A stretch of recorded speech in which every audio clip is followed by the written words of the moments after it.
যদিও নাম হলো গোবিন্দগঞ্জ, এই জন্য তো ভারত মাঝে মাঝে বলে যে বাংলাদেশ তো আমাকেরই, কারণ সব নামগুলো হিন্দু নাম। গোবিন্দ কি মুসলমান না হিন্দু? তো গোবিন্দগঞ্জে তো হিন্দুদের চাইতে মুসলমানই বেশি বসবাস করে, তাহলে এখনো গোবিন্দ বাদ দিয়ে মুসলমান নামকে রাখা যায় না? কি কন, রাখা যায় কি যায় না? আমাদের বাংলাদেশের জমিন থেকে ভারতের আধিপত্যকে দূর করতে গেলে হিন্দু নামগুলো আগে পরিবর্তন করা লাগবে। জোরে কোন কথা সিংহীরা, গোবিন্দগঞ্জের গোবিন্দ, গোবিন্দগঞ্জের যে সমস্ত আল্লাহর বান্দারা আজকের এই জান্নাতের বাগানে বসে গেছেন, বিশ্বাস করতে হবে আমাদের ভাগ্য এত ভালো, রুহের জগতে আল্লাহ আমাদেরকে পছন্দ করেছেন, যার কারণে হিন্দু বৌদ্ধ খ্রিস্টানদের ঘরে না পাঠায় সরাসরি আমাদেরকে মুসলমানের ঘরে কবুল করেছেন। খুশি না বেজার? সকলে জবান খুলে বলে আলহামদুলিল্লাহ। অনেকে মুসলমানের ঘরে জন্ম নিয়েও তো মুসলমান ভালো লাগে না। যেমন বাংলাদেশের একটা মাল বর্তমানে ভারতে গেছে, যেখান কথা ঠিক কিনা, যেখানকার মাল সেখানেই চলে গেছে। আমাদের বাংলাদেশকে ভারত বানানোর কোনো সুযোগ নেই, সময় হলে ভারতকেই মুসলমান দেশ বানানো হবে। যেখান কথা ঠিক কিনা? এই সুসংবাদ আল্লাহর নবী দিয়ে গেছেন, আল্লাহর নবী দিয়ে গেছেন। তো যে আল্লাহ দয়া করে রহম করে আমাদেরকে বিশ্ব নবীর উম্মত হিসাবে কবুল করেছেন, কোন নবী? হ্যাঁ, আছেন আমার মুক্তার, আছেন আমার বারিস্টার, শেষ বিচারের হাইকোর্টেতে তিনি আমায় করবেন পার, আমি পাপী রাসূল জাবিন্দার। আল্লাহ যখন হাকিম হয়ে আমাদেরকে আসামি বানায় বিচার শুরু করবেন, ওই সময় আমাদের নবী উকিল হয়ে, বারিস্টার হয়ে আল্লাহর কাছে আমাদেরকে ওকালতি করে, সুপারিশ করে জান্নাতে পৌঁছায় দিবেন। এমন একজন নবীর উম্মত হওয়াতে আপনারা খুশি না বেজার? তাহলে জবান খুলে বলি আলহামদুলিল্লাহ। আমরা আল্লাহর প্রশংসা করার কারণ হলো এই যে কোরআন। চারিদিকে সবাই একটু দেখেন তো, একটু তাকায় দেখেন। আমরা বাংলাদেশে কোরআন খালি শুনি। মিজানুর রহমান আজহারির মাহফিল হচ্ছে, লক্ষ লক্ষ মানুষ যাচ্ছে। কি জন্যে? কই শুনবার যাচ্ছি, দেখবার যাচ্ছি। শুধু বক্তা দেখা, কোরআন শোনার জন্য আল্লাহ কোরআন দুনিয়াতে পাঠায় নাই, পাঠাইছে? এই কোরআনের প্রথমে আল্লাহ বলেছেন জালিকাল কিতাবুল লা রাইবা ফীহি হুদাল লিল মুত্তাকিন। এই কোরআনের মধ্যে কোনো সন্দেহ, এই কোরআনের মধ্যে কোনো ধোঁকা, এই কোরআনের মধ্যে কোনো গোঁজামিল। যারা নাই বলতেছেন না, তারা ধরা খাচ্ছেন। জবান দেওয়ার মালিককে? আপনার দুই কান্দে দুইটা ফেরেশতা আছে না নাই? তো যখন বক্তা বলতেছে কোরআনের সন্দেহ, এই নাই বলার সময় আপনি মুখ বন্ধ করে আছেন, তো ফেরেশতারা বলতেছে আল্লাহ এই শয়তানকে। এই যে কোরআনের মাহফিলে বসে আছে, কোরআনের সন্দেহ এই নাই শব্দটা বলে নাই কে? আল্লাহ বলতেছে মুসলমানের মধ্যে হলো মুনাফিক। ঠিক না? এবার জবান ক্লিয়ার করেন। এই কোরআনের মধ্যে কোনো সন্দেহ,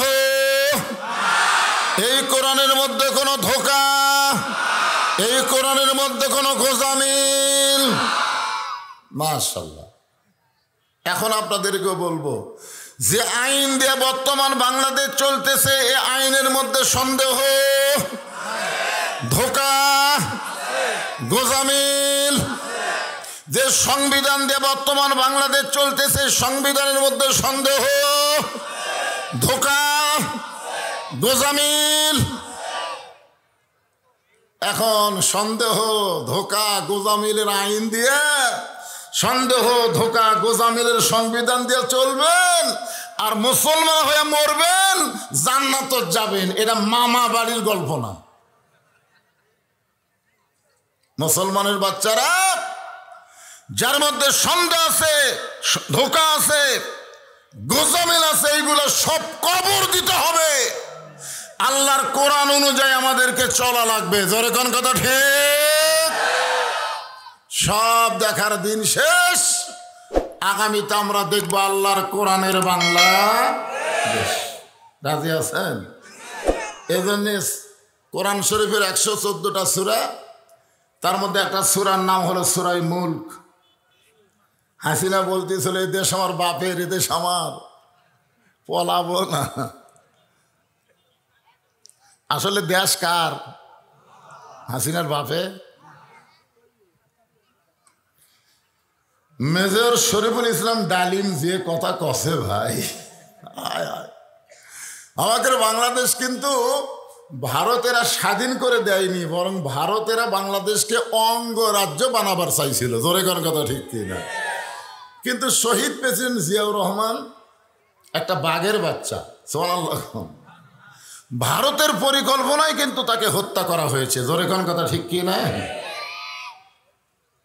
এখন ভারতের দিন শেষ, আমরা হব স্বাধীন বাংলাদেশ। ওরা পেঁয়াজ বন্ধ করে দিয়ে, আলু বন্ধ করে দিয়ে, চিনি বন্ধ করে দিয়ে মনে করছিল বাংলাদেশ না খায় মরবে। যেদিন থেকে এরা বন্ধ করে দিছে সেই দিনই ওইগুলো জিনিসের দাম কমা শুরু হয়েছে। জোরে কোন কথা ঠিক কিনা? কারণ আমরা বিশ্বাস করি ফালিয়াবুদু রব্ব হাযাল বাইত আল্লাযী আত'আমাহুম মিন জু'ইন ওয়া আমানাহুম মিন খাউফ। আল্লাহ বলেছেন ওই ঘরের মালিকের তোমরা গোলামি করো, গোলামি করার সঙ্গে সঙ্গে আমি আল্লাহ তোমাদের দুইটা পুরস্কার দিব। 1 নম্বর পুরস্কার হলো তোমাদের কোনো ক্ষুধা থাকবে না, রেজেকের কোনো পেরেশানি থাকবে না, যাবতীয় ভয় ভীতি থেকে আমি আল্লাহ পুরাপুরি নিরাপত্তা দিয়ে দিব। হ্যাঁ, আমাদেরকে নামাজ পড়া লাগবে। জোরে কোন কি পড়া লাগবে? আল্লাহ কোরআনে বলেছি আইয়ুহাল্লাযীনা আমানুস্তাঈনু বিস-সাবরি ওয়াস-সালাহ ইন্নাল্লাহা মা'আস-সাবিরিন। এখন 5 তলা বিল্ডিংয়ের 5 তলার উপরে উঠে 1.5 লাখ টাকার খাট, 12,000 টাকার কম্বল, রাত 9টার সময় ওড়ে তামানে দিয়ে বলতেছে আমার বাড়ি আমার ঘর আমাক নামাই কে, আমার বাড়ি আমার ঘর আমাক নামাই কে। এই কথা বলে ওড়ে তামানে কম্বল দিয়ে ঘুমায় গেছে। আপনার বলেন তোর 2 কান্দত ফেরেশতা আছে না নাই? তো ফেরেশতা বলতেছে আল্লাহ মানুষ মুসলমান হলে ঘুমানোর সময় একটা দোয়া পড়ে, আল্লাহুম্মা বিইসমিকা আমুতু ওয়া আহইয়া। ঘুম দেওয়ার মালিককে, চেতন করার মালিককে। তাহলে কি কয়া ঘুমালো? এই যে কলো আমার বাপের দেশ আমার দেশ। আল্লাহ বলতেছে একটু ধৈর্য ধরো। রাত 3টার সময় একটা ভূমিকম্প আছে। ধরে কোন কি কম্প? খালি বিল্ডিং একটু লড়ে উঠছে, এত ফোর্সে নামছে যে কম্বলের মধ্যে লঙ্গি খোলা আছে ওইটাও পরার টাইম পায়নি। 9টার সময় কি বলছে যে আমাক নামাই খেয়ে, আর 3টার সময় কি হয়ে নামছে? এ কথা কন না কেন? কি হয়ে নামছে? ন্যাংটা হয়ে নামছে। ফেরেশতা কয় আল্লাহ নামাইলা নামাইলা তাই বলে ন্যাংটা করে নামালা? আল্লাহ বলে যে ক্ষমতার মালিক আমি, নিজের ক্ষমতায় 21 সাল পর্যন্ত যারা থাকতে চায় আমি আল্লাহ 24 সালে তাদেরকে ন্যাংটা করে নামাবার পারি। জোরে কোন কথা ঠিক কিনা? এটা একটা নামার সাইজ হলো। একটা ওয়ার্ড মেম্বার থেকে শুরু করে প্রধানমন্ত্রী পর্যন্ত সব পলে গেল। জোরে কোন কথা ঠিক কিনা? এ দেশ তোর বাপের, তো পলালি কেন? এই জন্য আমার সঙ্গে সকলে পড়বেন এবং বিশ্বাস করবেন। তাবারাকাল্লাযী বিয়াদিহিল মুলকু ওয়া হুয়া আলা কুল্লি শাইইন কাদির। গোটা পৃথিবীর রাজত্ব কর্তৃত্ব মালিকানা কার হাতে? জবান খোলা লাগবে। কার হাতে? সমস্ত ক্ষমতার মালিককে। বিশ্বাস করেন? এই 5 আগস্ট দেখার পরেও বিশ্বাস হয় না? হ্যাঁ হ্যাঁ। 12,000 টাকা দিয়ে একজন মা তার সন্তানকে বিক্রি করে ক্ষুধার জ্বালায়, আর 400 কোটি টাকা দিয়ে ফ্যাসিস্ট তার বাবার মূর্তি বানায়। জোরে কোন কথা ঠিক কিনা? আপনার বলুন তো, একটা মূর্তি আছে, কে ভাঙলো? যারা ভাঙলো এরা হলো জাতির পিতার সন্তান। মিল্লাতা আবিকুম ইব্রাহিম ওয়া সাম্মাকুমুল মুসলিমিন। মুসলমানের জাতির পিতা হলো ইব্রাহিম। আমাদের জাতির পিতা মূর্তি ভাঙছে, মূর্তি গড়ায়নি। যারা বাংলাদেশকে মিথ্যা একজন জাতির পিতা বানাইছিল সব ভাঙ্গা চুরমার করে দিয়েছে জাতির পিতা ইব্রাহিম, শেখ মুজিবুর ঘোড়ার ডিম। জোরে কোন কথা ঠিক কিনা? ক্ষমতার মালিককে আরো জোরে বলেন আলহামদুলিল্লাহ। আল্লাহ বলতেছেন আল্লাযী খালাকাল মাউতা ওয়াল হায়াতা লিয়াবলুয়াকুম আইয়ুকুম আহসানু আমালান ওয়া হুয়াল আজিজুল গফুর। আল্লাহু আকবার শব্দের লোক কয় না তো। আমরা স্বাধীনতার পর থেকে দেখতেছি বাংলাদেশে বহু দল আছে, কিন্তু আল্লাহু আকবার সব দলের স্লোগান নাই। আছে? একজন বিপ্লব কুমার বলেছিল, এ আল্লাহু আকবার যারা দেয় এরা হলো জামাত শিবির। ও তো বিপ্লব কুমার পলে গেছে শালা। পুলিশের একটা কমিশনার আছিল, সহকারী কমিশনার, ও বলছিল আল্লাহু আকবার স্লোগান হলো জামাত ইসলামের। তাহলে চিটাগাঙ্গের বিএনপির সমাবেশে যে সালাউদ্দিন কাদের চৌধুরীর সন্তান হুম্মাম কাদের চৌধুরী যে আল্লাহু আকবার করলো, হয়নি? আপনারা জানেন না? মনে ভুলে গেলে চলবে? হুম্মাম কাদের চৌধুরী যেই বলল নারায়ে তাকবীর, সামনে সমস্ত বিএনপির কর্মীরা বলল আল্লাহু আকবার। তার মানে বোঝা গেল সব দলই কম বেশি আল্লাহু আকবার কয়, কিন্তু এক শালারা কয় না। এরা জয় বাংলাদেশ শুরু করে। ধরে কোন কথা ঠিক কিনা? জয় বাংলার দিন শেষ, আল্লাহু আকবারের বাংলাদেশ। তাহলে কোরআন তেলাওয়াত শুনলে ইমান বাড়ে না কমে? তা আপনার প্যান প্যান করেন কে?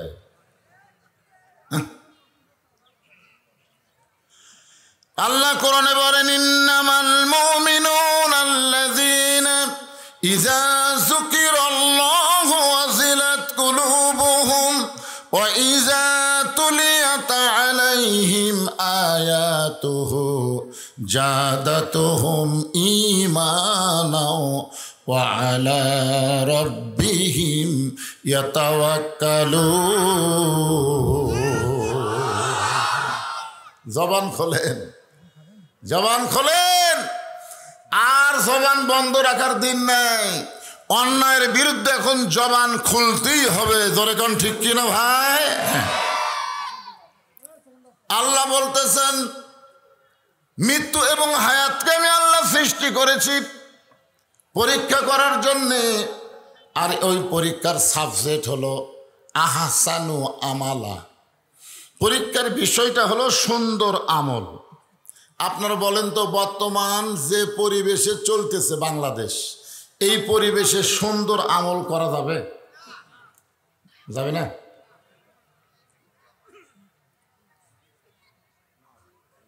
দেখেন এখানেই কোরআনের মাহফিল হচ্ছে, পাশে হইচই হচ্ছে, ঠিক কিনা বলেন?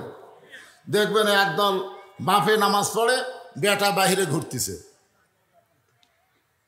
বউ নামাজ পড়ে, স্বামী পড়ে না, দাদা নামাজ পড়ে, নাতি পড়ে না।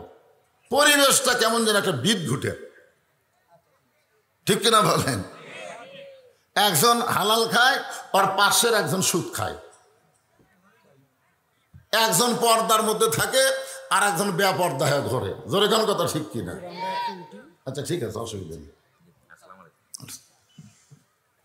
তাহলে এখন বলেন তো, যে আল্লাহ যে আমাদেরকে পরীক্ষা করবে সুন্দর আমলের, এই সুন্দর আমল যদি আমরা করতে চাই, তাহলে সুন্দর একটা পরিবেশের দরকার আছে না নাই? কথা বলা লাগবে। সুন্দর একটা পরিবেশ যদি তৈরি করতে চাই, তাহলে সুন্দর একটা সমাজের দরকার আছে না নাই? সুন্দর একটা সমাজ যদি আমরা বানাবার চাই, তাহলে সুন্দর একটা রাষ্ট্রের দরকার আছে না নাই? সুন্দর একটা রাষ্ট্র যদি গঠন করতে চাই, তাহলে সুন্দর একটা সংবিধানের দরকার আছে না নাই? আপনারা বলেন তো, সেই সংবিধানের নাম কি? আরো জোরে বলা লাগবে। আল্লাহর কোরআনের শুধু অশুনলে হবে না, এই কোরআন দিয়ে বাংলাদেশকে গড়াতে হবে। জোরে বলেন কথা, ঠিক কিনা? আল্লাহর কোরআন দিয়ে যখন বাংলাদেশ চলবে, তখন বাংলাদেশের একজন নেতা কেমন হবে, একজন কর্মী কেমন হবে? কেমন? ভালো। আপনারা বলেন তো, আজকে জুম্মার নামাজের ইমামতি করলো কোন দলের নেতা? যদি বিএনপির দলের নেতাকে বলা হতো যান সামনে যান, যদি আওয়ামী লীগের নেতাকে বলা হতো যান খুতবা দেন, কথা কন না কেন? যদি জাতীয় পার্টির নেতাকে বলা হইতো আপনি আজান দেন, সব দল কুপাকার, একটা দলই সামনে যায়, যেই দলটা চায় আল্লাহর কোরআন দিয়ে আমাদের বাংলাদেশ চলবে। একটু মনোযোগ দিয়ে শুনবেন, আল্লাহর কোরআন দিয়ে যখন বাংলাদেশ চলবে, তখন একজন নেতা কেমন হবে,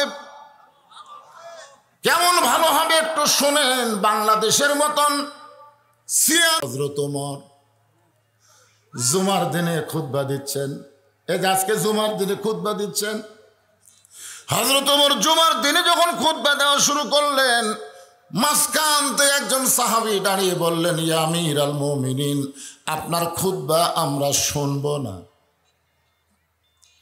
ওমর ফারুক বললেন, আমার অপরাধ কি? আমার খুতবা না শোনার পিছনে আমার অপরাধ কি? বলে, আপনার অপরাধ হলো আমাদেরকে খাটো পাঞ্জাবি দিয়া আপনি লম্বা জুব্বা পরে খুতবা দিচ্ছেন। আমাদেরকে খাটো পাঞ্জাবি দিবেন আর আপনি লম্বা জুব্বা গায়ে দিবেন। যতক্ষণ আপনি লম্বা জুব্বার কাহিনী না বলবেন, ততক্ষণ আপনার খুতবা আমরা শুনবো না। হযরত ওমরের চোখটা পানি পড়তেছে আর মুখটা মুচকি মুচকি হাসতেছে। চোখটা পানি পড়ার কারণ হলো, আল্লাহর আইন যখন দুনিয়াতে চালু হবে, নেতা ভুল করলে একজন মুসল্লি পর্যন্ত লোকমা দিবার পারবে। আর মানুষের তৈরি আইন দিয়ে যখন বাংলাদেশ চলবে, নেতারা যতই ভুল করুক, লোকমা দিলে তাকে জেলত যাওয়া লাগবে। জোরে কোন কথা, ঠিক কিনা? ওমর ফারুকের মুখটা মুচকি মুচকি হাসতেছে। মুচকি মুচকি হাসার কারণ হলো, যতদিন পর্যন্ত লোকমা থাকবে, ততদিন পর্যন্ত কোনো খারাপ নেতা আসার সুযোগ থাকবে না। লোকমা যদি থাকে, হাসিনার যে লোকমা আমরা এখন দিচ্ছি, এই লোকমা হাসিনা যখন আসিল দুবার পারছিলাম, বিএনপি কুটি গেছে, খুঁজে পাওয়া যায় না। জামাত ইসলাম কুটি লুকাছে, একটাক দেখা যায় না। আমি গোবিন্দগঞ্জে বহুদিন মাহফিল করছি, আপনাদের গোবিন্দগঞ্জে যে বিএনপি আছে আমি জানি না। আর আজকে এসে দেখতেছি এই গোবিন্দগঞ্জে যে আওয়ামী লীগ আছে, এখন অনুবীক্ষণ যন্ত্র দিয়েও তো খুঁজে পাওয়া যাবে না। তোর এখন কথা ঠিক না। কারণ কি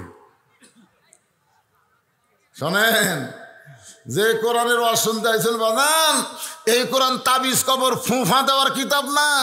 এই কোরআন হলো অনুনাজ্জিলু মিনাল কুরআনি মা হুয়া শিফাউ ওয়া রাহমাতুল লিল মুমিনিন। সব সমস্যার সমাধান দিতে পারে আল কোরআন। জোরে বলেন কথা ঠিক? আমি যে বলবো সব সমস্যার সমাধান, আপনার জবান খুলে বলবেন দিতে পারে আল কোরআন। সব সমস্যার সমাধান দিতে পারে আল কোরআন। ওমরের চোখটা দরদর করে পানি পড়তেছে আর মুখটা মুচকে মুচকে হাসতেছে। এমন সময় আব্দুল্লাহ ইবনে ওমর 30 পারা কোরআনের হাফেজ, সুবহানাল্লাহ কবেন না, 6 লক্ষ হাদিসের হাফেজ। হযরত ওমর হলেন অর্ধ পৃথিবীর খলিফা আর তার সন্তানের যোগ্যতা হলো 30 পারা কোরআনের হাফেজ, 6 লক্ষ হাদিসের হাফেজ। তাহলে বোঝা গেল কোরআন দিয়ে যখন রাষ্ট্র চলবে, খালি নেতা ভালো হলে হবে না, তার সন্তানকে সুশিক্ষা দেওয়া লাগবে। ধরে কোন ঠিক কিনা? আপনারা বলেন তো হাসিনার বেটা কয় পারা কোরআনের হাফেজ? হ্যাঁ, আমি আশ্চর্য হয়ে গেছি। আমি সারা জীবন শুনছি 1,500, 1,500, আর হাসিনার বেটা ওই বলে তথ্য উপদেষ্টা, ওই করলো 1,500। আমি 1,500 গোটা ডিকশনারি খুঁজে পাই না, কে 1,500 কিনে। যদি আপনাদের মধ্যে কেউ আওয়ামী লীগ থাকে, ওইখানে মাথা চুলকাবি, কে রে হুজুরলা কি আগলারা 1,500 করে কথা আছে, এ কথা কান আছে মাথায় লসে 1,500। বিয়ে করছে খ্রিস্টানের এক মেয়ে, সেটাও মনে হয় বর্তমানে নাই, আর একজনের সাথে কাম করতেছে। একটু মনোযোগ দিয়ে শুনবেন। 30 পারা কোরআনের হাফেজ, 6 লক্ষ হাদিসের হাফেজ। হযরত ওমরের পাশে দাঁড়ায় বলতেছে, রে নবীর সাহাবীরা, আমার বাবার জুব্বা লম্বা দেখে তোমরা খুতবা বন্ধ করে দিলে। আমার পরনে তাকায় দেখো, আমার পরনে নতুন কোনো জামাই নাই। তোমরা খাটো পাঞ্জাবি হলেও তো নতুন কাপড় পরে নামাজ পড়তে আইছো, কিন্তু আমার পরনে তাকায় দেখো, আমার পরনে নতুন কোনো কাপড় নাই। ওসমান গনি বলে, আব্দুল্লাহ, আজকে জুমার দিনে সবাই নতুন কাপড় পরেছে, তুমি কেন নতুন কাপড় পরলা না? আব্দুল্লাহ বলতেছে, আমি যদি আজকে নতুন কাপড় পরতাম তাহলে আমার বাবার জুব্বা লম্বা হতো না। বুঝতে পারছেন? আব্দুল্লাহ বলে, রে নবীর সাহাবীরা, তোমরা সবাই যখন ঘুমায় যাও, আমার বাবা তখন ঘুমায় না। একদিন গভীর রাত্রে হযরত ওমর যখন ঘর থেকে বের হবেন, বউটা স্বামীর জুব্বা ধরে বলতেছেন, ওমর ফারুকের বউ বলতেছেন, হুন্না লিবাসুল লাকুম ওয়া আনতুম লিবাসুল লাহুন্না। আল্লাহ কোরআনে বলেছে, স্বামী হলো বিবির পোশাক, বিবি হলো স্বামীর পোশাক। এই গভীর রাত্রে আপনি কোথায় যাবেন? ওমর ফারুক বলে, বিবি, যতদিন নবীর সাহাবী ছিলাম ততদিন এই আয়াতের আমল করেছি, কিন্তু যেদিন থেকে মদিনার খলিফা হয়েছি সেদিন থেকে আমার জন্য আল্লাহ তাআলা আইন করে দিল, ইন্নাল্লাহা ইয়ামুরুকুম আন তুআদ্দুল আমানাতি ইলা আহলিহা ওয়া ইযা হাকামতুম বাইনান নাস আন তাহকুমু বিল আদল। বিবিরে, ফোরাতের কুলে একটা কুকুর যদি না খায় মরে, হাসরের ময়দানে আল্লাহ ওমরকে জবাবদিহি করতে হবে। আব্দুল্লাহ বলে, রে নবীর সাহাবীরা, আমি একদিন গভীর রাত্রে ঘুম থেকে চেতন পায়ে দেখি আমার মা দরজায় দাঁড়িয়ে আছে। আমি মাকে বললাম, মা, এত রাত্রে না ঘুমায় আপনি দরজায় কেন? আমার মা বলে, বেটা রে, তুই তো জানিস না, যেদিন থেকে তোর বাবা মদিনার খলিফার দায়িত্ব পাইছে সেদিন থেকে তোর বাবা রাত্রেবেলা আর ঘুমায় না, সারা রাত মানুষের দুঃখ কষ্ট শান্তি নিজের চোখে দেখে। আল্লাহর কোরআন দিয়ে যখন রাষ্ট্র চলবে, নেতা কেমন হবে একটু মনোযোগ দিয়ে শোনেন। গভীর রাত্রে হযরত ওমর ছদ্মবেশে চোরের মতন মদিনার অলিগলি ঘুরতেছে। হঠাৎ দেখতে পাই মরুভূমির মধ্যে একটা তাঁবু টাঙ্গানো, ওই তাঁবুর মধ্যে দুইটা বাচ্চা খালি মা মা বলে কাঁদতেছে।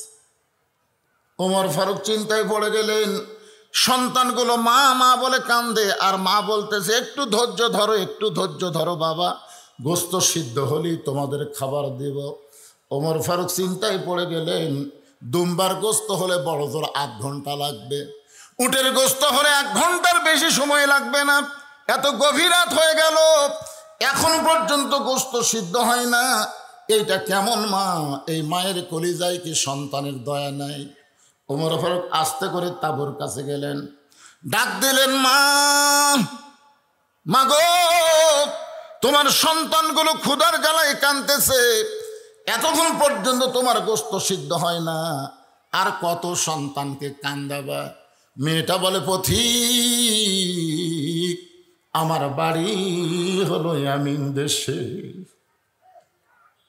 আমি শুনতে পাইলাম মদিনার খলিফা ওমর অত্যন্ত ভালো মানুষ, আমার 2টা এতিম বাচ্চাকে নিয়ে আমি মদিনায় আসলাম, কিন্তু বিকালবেলায় উমরের দরবারে গিয়ে দেখি এত মানুষের ভিড়, আমি ভিড় ঠেলে একজন নারী 2টা এতিমকে নিয়ে যাবার পারলাম না। আগামীকাল যাওয়ার নিয়তে আমার 2টা বাচ্চাকে মরুভূমির মধ্যে তাঁবু টাঙ্গাইয়া 2টা বাচ্চাকে কোলের মধ্যে নিয়ে একটু ঘুমাবার চাই, কিন্তু আমার 2টা বাচ্চার পেটে এত খিদা লাগছে, ওরা ক্ষুধার জ্বালায় বারবার যখন কাঁদতেছে, আমি তখন মা কি করব? আমি তখন মা কি করব? পাতিলে পানি আর পাথর দিয়ে নিচে আগুন জ্বালায় বলতেছি, বাবা এই গোস্ত সিদ্ধ হলেই তোমাদের খাবার দেব, কিন্তু আমার পাতিলের পাথর সিদ্ধও হবে না, আমার বাচ্চাদেরকেও খাবার দেবার পারবো না। আমি মনে করেছিলাম শুনতে শুনতে এক সময় বাচ্চা 2টা ঘুমায় যাবে, কিন্তু আমার 2টা বাচ্চার পেটে এত খিদা, আমার মনে হয় আগামীকাল আমার 2টা সন্তানকে জীবিত অবস্থায় ওমরের কাছে যাবার পারবো না। সঙ্গে সঙ্গে ওমর বললেন, মা তুমি আসল জায়গায় বিচার দিও না, মা তুমি আসল জায়গায় বিচার দিও না, আসল জায়গা হলো আল্লাহ। জোরে কোন আসল জায়গা কি? আমরা নকল জায়গায় বহু বিচার দিয়েছি, আমরা জজ কোর্টে বিচার দিয়েছি, হাইকোর্টে বিচার দিয়েছি, সুপ্রিম কোর্টে বিচার দিয়েছি, কিন্তু আমরা ন্যায় বিচার পাইনি, কারণ প্রত্যেকটা কোর্ট কাছারি হাসিনা দখল করে নিয়েছিল। জোরে কোন কথা ঠিক কিনা? ভালো মানুষগুলো জেলখানা ঢুকাবে আর খারাপ মানুষগুলো জামিন দিবে। তখন বাংলার মুসলমান দেখলো আর ভেজাল জায়গায় বিচার চাই লাভ হবে না, আসল জায়গায় চোখের পানি নিয়ে কাঁদছে, যে কান্দার কারণে আল্লাহ তাআলা আগে ধরে না, এবার আসল ধরা হাসিনা ধরছে। ধরে কোন কথা ঠিক কিনা? ওমর ফারুক বললেন, না আসল জায়গায় বিচার দিও না, একটু ধৈর্য ধরে। এই বলে এক দৌড় বাংলাদেশের মতন 96টা দেশের খলিফা হযরত ওমর এক দৌড়ে এসে বাইতুল মালের দরজায় বললেন, আসলাম একটা খাবার বস্তা আমার মাথায় উঠায় দে। আসলাম বলি, আমিরুল মুমিনিন, আপনি হলেন আমির, আমি হলাম চাকর, বলেন বস্তা কোথায় নিয়ে যাওয়া লাগবে, আমি কান্দে করে বস্তা নিয়ে যাব। ওমর ফারুক বলে, আসলাম রে, একজনের পাপের বোঝা আর একজন কেউ মাথায় নেয় না, দে আমার মাথায় উঠায় দে। বিশাল একটা খাবার বস্তা চাকর আসলাম ওমর ফারুকের মাথায় যখন তুলে দেয়, ওমর ফারুক বস্তা মাথায় নিয়ে যখন দৌড় শুরু করে, পিছন দিক থেকে আসলাম কান্দার বলে, ইয়া আমিরুল মুমিনিন, আপনার ভিতরে আল্লাহর এত ভয়, আত্তাকুল্লাহ হাক্কা তুকাতিহি, আপনার ভিতরে আল্লাহর এত ভয়, এত বড় বস্তা নিয়ে যদি আপনি পড়ে যান কষ্ট পাবেন। ওমর ফারুক বলে, আসলাম সময় মতো যদি পৌঁছবার না পারি, এই ওমরকে জাহান্নামের আগুনে আল্লাহ পুড়াবে। দৌড়াইতে দৌড়াইতে তাঁবুর পাশে গিয়ে বললেন, মা মা তাড়াতাড়ি রুটি আর হালুয়া তৈরি করো। মেয়েটা রুটি হালুয়া তৈরি করে যখন ওমর ফারুকের হাতে দেয়, ওমর ফারুক দুইটা এতিম বাচ্চাকে দুই উরাতের উপরে বসায়া রুটি ছেড়ে হালুয়া নিয়ে যখন মুখে দেয়, দুইটা বাচ্চা ফেল ফেল করে ওমরের দিকে তাকায়। ওমরের চোখ দিয়ে দর দর করে পানি পড়তেছে। ওমর আল্লাহর কোরআন থেকে তেলাওয়াত করতেছে, আর আইতাল্লাযী ইউকাযযিবু বিদ্দীন ফাযালিকাল্লাযী ইয়াদুল ইয়াতীম ওয়ালা ইয়াহুদ্দু আলা তাআমিল মিসকিন। আল্লাহ, এই অধমকে জাহান্নামের আগুন থেকে তুমি বাঁচায় দাও। তাঁবুর ভিতর থেকে মহিলা বলতেছে, কে রে আপনি, কে?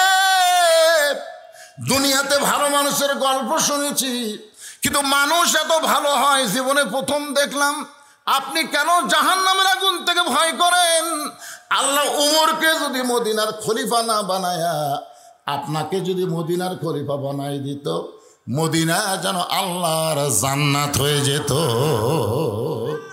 আব্দুল্লাহ বলে, সাহাবীরা রে, দুনিয়ার সবাই যখন ঘুমাইছে তখন আমার বাবা চুপি চুপি আমার জানলার কাছে গিয়ে ডাকতেছে, আব্দুল্লাহ আব্দুল্লাহ বলে। আমি আব্দুল্লাহ দরজা খুলে দেখি বাবার হাতে একটা পাঞ্জাবি। আমি খুশি হয়ে বললাম, বাবা, বাইতুল মাল থেকে আমার একটা পাঞ্জাবি দিছে, আপনি আর একটা দিবার আইছেন। ওমর ফারুক বলে, আব্দুল্লাহ, আর একটা পাঞ্জাবি তোরে দিবার আসি নাই বাজান, এইটা আমার ভাগে পড়ছে। তুই বলতো এই খাটো পাঞ্জাবি গায়ে দিয়ে কি আগামী খুতবা দেওয়া যাবে? আব্দুল্লাহ রে, তোর পাঞ্জাবিটা আমাকে একটু দান করে দে বাবা। আব্দুল্লাহ বলে, বাবার চোখের পানি বন্ধ করার জন্যে আমার পাঞ্জাবি বাবাকে দান করে দিলাম। দান করার পরে বাবার পিছনে পিছনে আমি রওনা দিলাম, দেখি বাবা কি করে। আমি ঘরের মধ্যে গিয়ে দেখি বাবা তার পাঞ্জাবি আমার পাঞ্জাবি একত্র করে বাবা একটা লম্বা জুব্বা বানায়, সেই জুব্বা গায়ে দিয়ে খুতবা দেয়। এখন বলো বাবার খুতবা শোনা যায় কি না যায়? সমস্ত সাহাবীরা চিল্লায় বলতেছে, আল্লাহর কোরআন দিয়া যখন রাষ্ট্র চলবে, এমন ভালো মানুষকে মুসলমানেরা নেতা হিসাবে দেখতে পাবে। এখন আপনারা বলেন, ভালো নেতা দেখবার গেলে এই বর্তমান বাংলার আইন দেওয়া হবে না, বর্তমানের সংবিধান দেওয়া হবে না, আমার আল্লাহর কোরআন বাংলাদেশে চালু করতে হবে। কোরআন বিজয়ের আন্দোলন করা লাগবে। জোরে গান কথা ঠিক কি না? আল কোরআনের আলো, আল কোরআনের আলো, সংসদে জালো, সংসদে জালো, আল কোরআনের আলো, আল হাদিসের আলো, সংসদে জালো। লিল্লাহি তাকবীর, আল্লাহু আকবার। আলহামদুলিল্লাহ। এতক্ষণ আল্লাহর কোরআন দিয়ে রাষ্ট্র চললে একটা নেতা কেমন হবে এটা শুনলেন। আচ্ছা, এই কোরআন দিয়ে যখন বাংলাদেশ চলবে তখন আপনারা কেমন হবেন? ভালো না হবার সালে হওয়া লাগবে। কারণ আল্লাহ কোরআনে বলেছে, আল্লাযীনা ইম্মাক্কান্নাহুম ফিল আরদ। কোন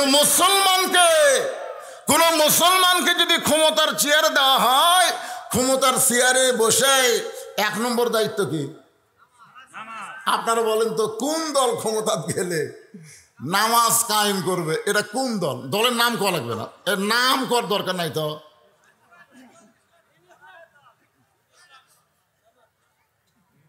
বুঝতে পারতেছেন না?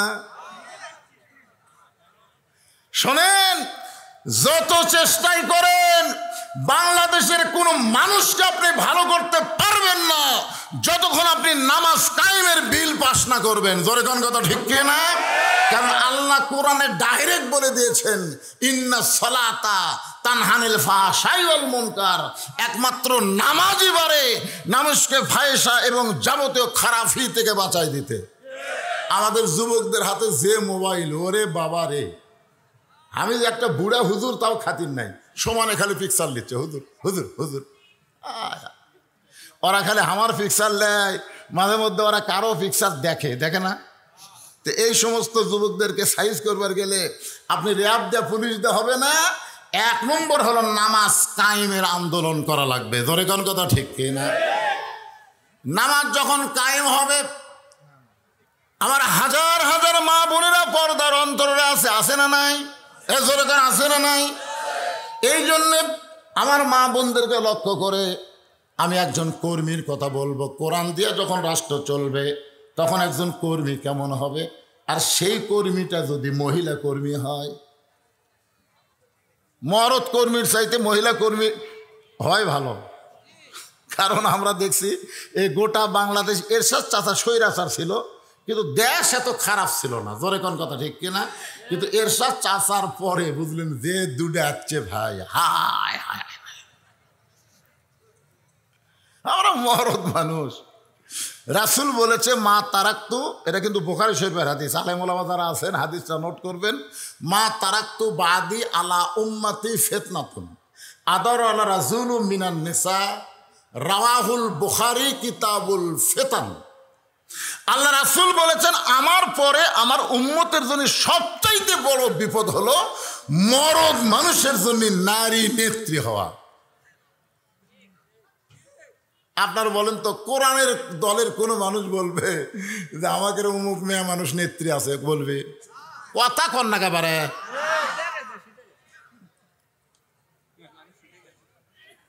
আমরা নেতা বলবো, আমার নেতা তোমার নেতা বিশ্ব নবী। আমরা কাউকে নেতা মানি না, আমরা আমির বলবো। জোরে কোন কথা ঠিক কিনা?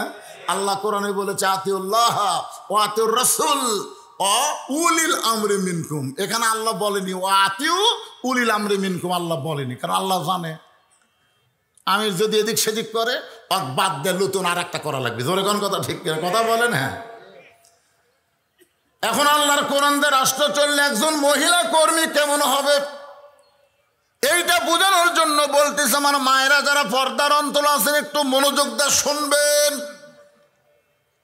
কারণ মেয়েরা যদি ভালো না হয় তাহলে ওরা কোনোদিন নর্মালে বাচ্চা নেবে না। খারাপ মেয়েরা সব বাচ্চা সিজার করা। জোরে কোন কি করা? কথা কয় না কেন? আমরা উপরে যে কয়জন বসে আছে, যে ওর থেকে শুরু করে এই আমার পুলিশ ভাইয়ের থেকে শুরু করে যে কয়টা আমরা বসে আছি, আমরা একটাও কিন্তু সিজার করা নয়। কোন তো আমরা সিজার করা, আমরা সব নর্মালে। আমার হুজুর সন্তান খালি কান্দে, পানি পড়া দেন তো। আয়াতুল কুরসি পড়ে পানি পড়ে দিলাম, কান্না থামে না। আমি বললাম দেখি তোমার সন্তানকে নিয়ে আসো তো, সরাসরি মারমো। কাছে নিয়ে আসলো, সরাসরি সূরা ফাতিহা আয়াতুল কুরসি যত যত আছে কান্না থামানোর মেরে দিলাম মাথার ওপর। যাওয়ার সময় বলতে তো হুজুর এখন আর দোয়া দরুদের দাম নাই হুজুর, দোয়া দরুদের কাম হবি না। মনটা খুবই খারাপ হলো। কিছুদিন পরে ওই মেয়ের ওই সন্তানের মাকে বললাম, কেরে মা এখন খবর কি? আর কান্দে না। আলহামদুলিল্লাহ। তাহলে কোন দোয়া? দোয়া লয় হুজুর, আর বাপ মোবাইল কেন দিস? যখনই কান্দে মোবাইল চালু করে দেয়, আর কান্দে না তো। আপনি জানেন হুজুর আমার বাচ্চা মোবাইল ছাড়া ভাতই খায় না। আমি বললাম কে মা এইরকম হওয়ার কারণ কি? তোমার বাচ্চা কি নর্মালে হচ্ছে? না হুজুর পেট কেটে বের করছে। তো পেট কাটা বাচ্চা যারা অস্থির হবে তারা। জোরে কোন কথা ঠিক কিনা? এই জন্য আমার একজন মা পর্দার অন্তরে যারা বসে আছেন একটু মনোযোগটা শুনবেন। এই অর্ধ পৃথিবীর খলিফা হযরত ওমর আল্লাহর কোরআনের একজন কর্মী। লিয়াবলুয়াকুম আইয়ুকুম আহসানু, সুন্দর আমল দেখার জন্য ছদ্মবেশে মদিনার অলি গলি ঘুরতেছেন। হঠাৎ হযরত ওমর দেখতে পায় দুই পাহাড়ের মাঝখানে একটা গিরিপথ। ওই গিরিপথের ভিতর দিয়ে একটা সুন্দরী মেয়ে ধীর গতিতে হেঁটে হেঁটে আসতেছে। একটা সুন্দরী মেয়ে। জোরে কোন কি মেয়ে? ওমর ফারুক মেয়েটার দিকে তাকায় বললেন আলহামদুলিল্লাহ, এটা রাশ্মিকা মান্দানা। আমি রামজা কুয়া ধরা খাসে। জোরে কোন ঠিক কিনা? ওমর ফারুক যে মেয়েটাকে সুন্দরী বলতেছেন ওই মেয়েটার চেহারা দেখে তিনি সুন্দরী বলতেছেন না। আল্লাহর কোরআন দিয়ে যখন রাষ্ট্র চলবে তখন একটা মেয়ে যদি খাটো হয়, কালো হয়, সেই মেয়েটা যদি আল্লাহর আইন পর্দা মেনে চলে, আল্লাহর ইসলাম কেবলমাত্র তাদেরকেই সুন্দরী বলে। আমি যেই বলবো পর্দা নিশি নারী যারা, আপনার বলবেন বিশ্ব সুন্দরী তারা, বলতে পারবেন না? এই যুবকেরা তোমাদের চরিত্র যদি ভালো করবার চাও এই স্লোগান সবাই দাও, যে বলবো পর্দানিশী নারী যারা, আপনার বলবেন বিশ্ব সুন্দরী তারা, বলতে পারবেন না? পর্দানিশী নারী যারা, মাশাআল্লাহ। আর যে বলবো বেপর্দা নারী যারা, আপনার বলবেন শিলা কলা তারা। একই গাছের কলা, এক গামলায় শোষাওয়ালা, এক গামলায় শিলা। আপনার বলেন তো খরিদ্দার কোন কলা কিনবে? কলালা বলতে তো ভাই একই গাছের রে, একই গাছের। কই না শিলা কলা আমি টাকা দেখিনি না। তো তুই কলা কি শিলা খাস না? শিলাই খাই, কিন্তু আমার আগে কেউ শিলা রাখলে সেইটার খাওয়া যায় না। মশা মাছি ধুলাবালি পড়ে ওই শিলা কলা খাওয়ার অনুপযুক্ত হয়ে গেছে। তাহলে পর্দানিশী নারী যারা বিশ্ব সুন্দরী তারা, আর বেপর্দা নারী যারা বিশ্ব বেহায়া তারা। জোরে বলেন কত ঠিক কি না? হযরত ওমর ওই পর্দানিশী মেয়েটার কাছে গিয়ে বললেন, মা এই নির্জন পথে তুমি একা একা চলতেছ, তোমার সামনেও কোনো মানুষ নাই, পিছনেও কোনো মানুষ নাই, তোমার অন্তরে কি ভয় ডর লাগতেছে না? 2000 টাকার জুতা যদি আমাদের কাছে থাকে, আর যদি গোবিন্দগঞ্জ মসজিদে জোহরের নামাজ পড়বার যায়, আপনারা চিন্তা করেন তো জুতার দরজাত রাখবেন না হাতত নেবেন? কেন নেবেন? কারণ বর্তমান যে আইন চলতেছে, এই আইনে জুতা দরজায় রাখলে নামাজ পড়াশো দেখবো জুতা নাই, চোরে জুতা নিয়ে গেছে। তোরে কোন ঠিক কিনা ভাই? ওমর ফারুক বললেন, মা এই নির্জন পথে তুমি একা একা চলতেছ, তোমার সামনেও কোনো মানুষ নাই, পেছনেও কোনো মানুষ নাই, তোমার অন্তরে কি ভয় ডর লাগে না? মেয়েটা বলে, পথিক তুমি কি হযরত উমরকে চিনো? সুবহানাল্লাহ বলেন। মেয়েটা উমরকে লক্ষ্য করে বলতেছে, এই পথিক তুমি কি হযরত উমরকে চিনো? যদি উমরকে চিনতা তাহলে এরকম বেয়াসাইদা কথা বলতা না। ওমর ফারুক বললেন, মা আমি কি বেয়াসাইদা কথা বললাম? মেয়েটা বলে, পথিক আল্লাহর কোরআন দিয়ে যখন রাষ্ট্র চলবে, তখন পৃথিবীর এক প্রান্ত থেকে আর একটা প্রান্তে একটা মহিলা যাবে, ওই মহিলার কলিজায় আল্লাহ ছাড়া অন্য কারো ভয় থাকবে না। সেদিন ষোড়শী নির্জন পথে যাবে, কোনো জন কটু কথা কবে না, পথে আর প্রান্তরে সম্পদের মোহে পড়ে খুন আর রাহাজানি হবে না। সবাই বলেন যদি মেনে চলি কোরআন। বলেন সবাই বলেন, যদি মেনে চলি কোরআন আর রাসূলের বিধান, সকলেই শান্তিতে থাকবে, বাংলার আকাশে কলেমার পতাকা যেদিন দুলবে।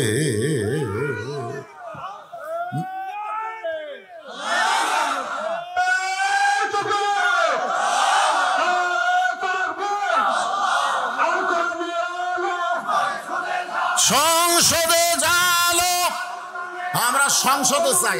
আর ঘরে কে দিচ্ছে রে?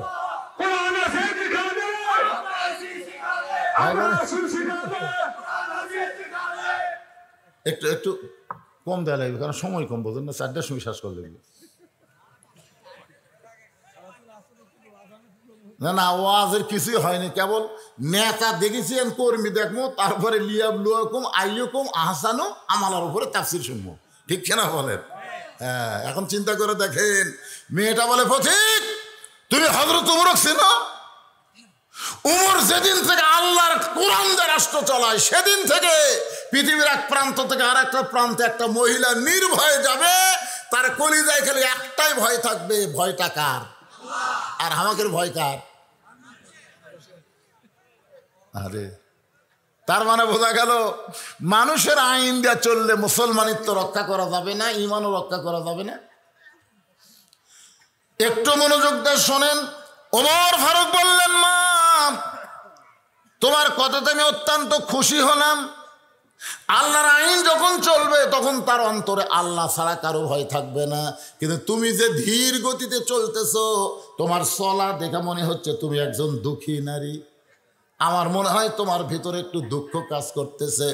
মেয়েটা বলে, পথিক আমি আসলে একজন দুঃখী নারী, আজকে 6 দিন হলে হযরত উমরকে আমি খুঁজে বেড়াই।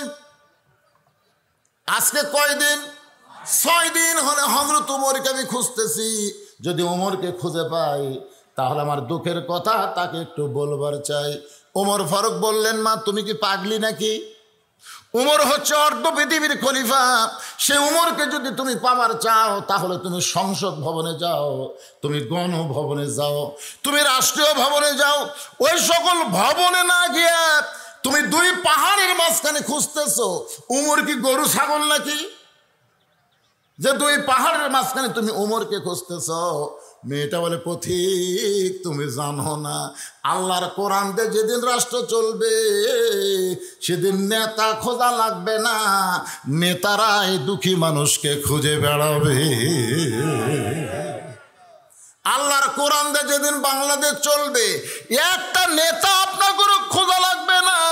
ভোটের আগে নেতা যেমন খোঁজে ভোটের পরে আরো বেশি খুঁজবে। কথা কন না কেন?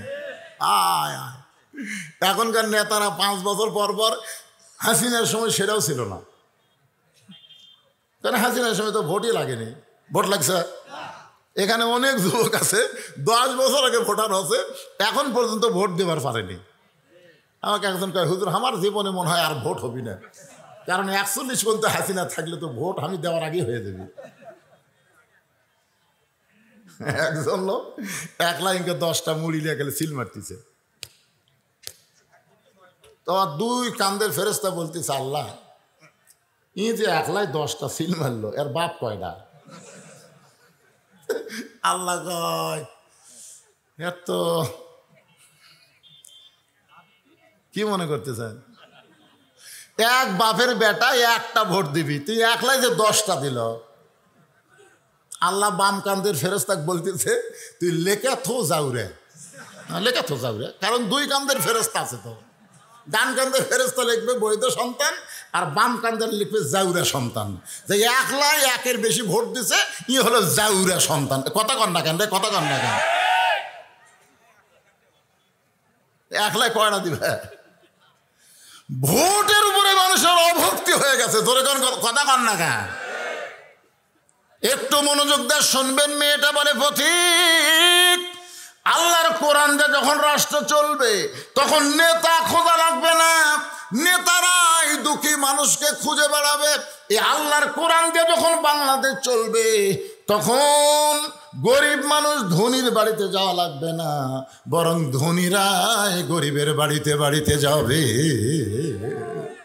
একটা গরিবের ঠেকা নাই, একটা গরিবেরও ঠেকা নাই, গরিবের কোনো হিসাবও নেই। আল্লাহ বলে ধনীও ভালো গরিবও ভালো, একসঙ্গে জান্নাতে রাস্তা নিল। ওই ধনী ভালোর চাইতে গরিব ভালো। 500 বছর আগে জান্নাতত যাবে, 500 বছর আগে। আল্লাহ রাসূল বলছে, আল্লাহ আমি গরিব থাকতে চাই, হাসরের ময়দান আমি গরিব উম্মতের মধ্যে দাঁড়াবার চাই। এখনকার নেতারাও বলে গরিবের বন্ধু, আয় আয় সগলি গরিব বাড়ে। কিন্তু আল্লাহর কোরআন যেদিন চালু হবে বুঝলেন, একটা গরিবও ধনীর বাড়ি যাবে না। ধনীরা টাকার ব্যাগ নিয়ে আসে গরিবের দরজার দাঁড়া, বলি ভাই আমার শতকরা 2.5 টাকা তোর, আমাকে যে আল্লাহ 100 টাকা দিছে এর মধ্যে 2.5 টাকা তোর ভাই রে। আমার এবারে 1 কোটি টাকা আছে, 1 কোটি টাকার 2.5 লাখ টাকা জাকাত আছে। এই 2.5 লাখ তুই না নেওয়া পর্যন্ত আল্লাহ আমাকে জান্নাত দিবি না। টাকাটা লে ভাই। যেই বলছে জাকাত, সাথে সাথে গরিব দরজা বন্ধ করছে। ধনী লোক বলছে, কে ভাই দরজা, এই জাকাত মানে তো টাকার ময়লা, আমি নেব না খেয়ে থাকবো রে। আমার এক দাদা ছিল, ইফতারের সময় বহু লোক দাওয়াত দেয়, মুরব্বী হোসেন আমার বাড়িতে একটু ইফতার করে। হ্যাঁ সারাদিন না খায় রোজা থাকা, ইফতার করে তোকে সব দেবো না কেন?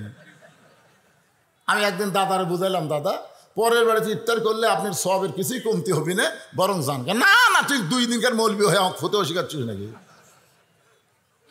জীবনে কেউ আমার দাদাকে ইফতারি করা পারেনি। দরকারে পানি খাই ইফতার করবো, তাও পরের বাড়িতে ইফতার করা রোজার সব দেওয়ার পারবো না।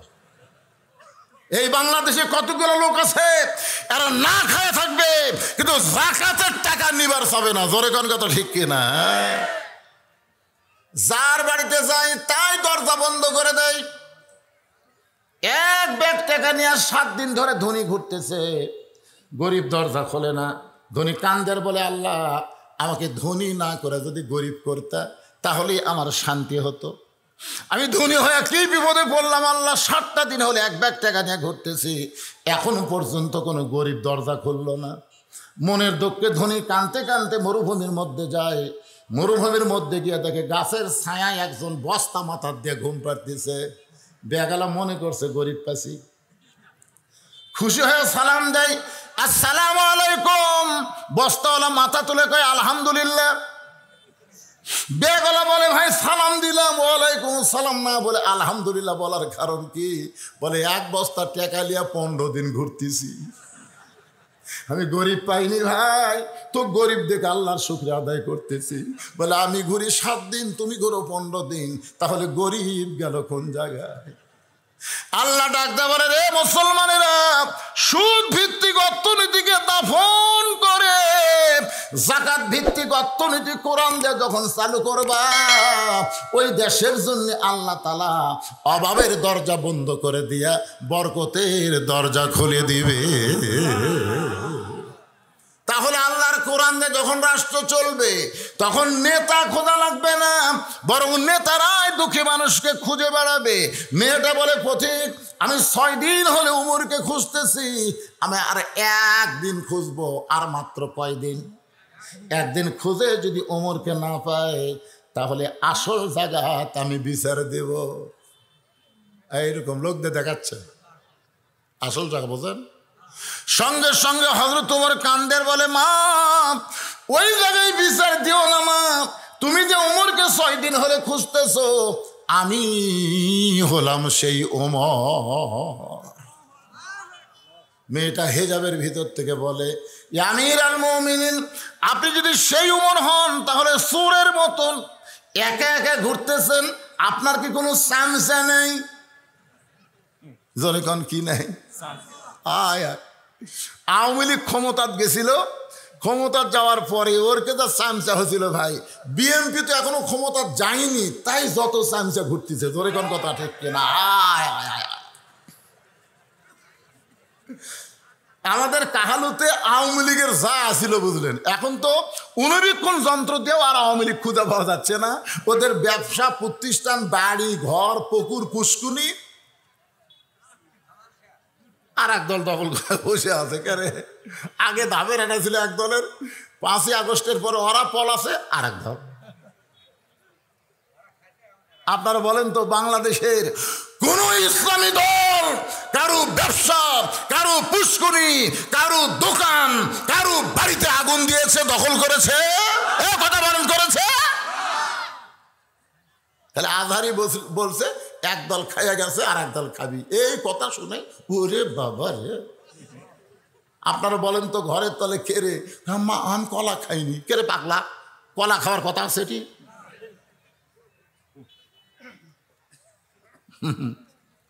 মনে কষ্ট নিয়ে কাম হবি না ভাই, জোয়ার উঠে যাচ্ছে। আমার এলাকার সব হিন্দু আমার মাদেশাতে একদিন গেছে, সব হিন্দু, আমার এলাকার যত হিন্দু সব গেছে আমার মাদেশা।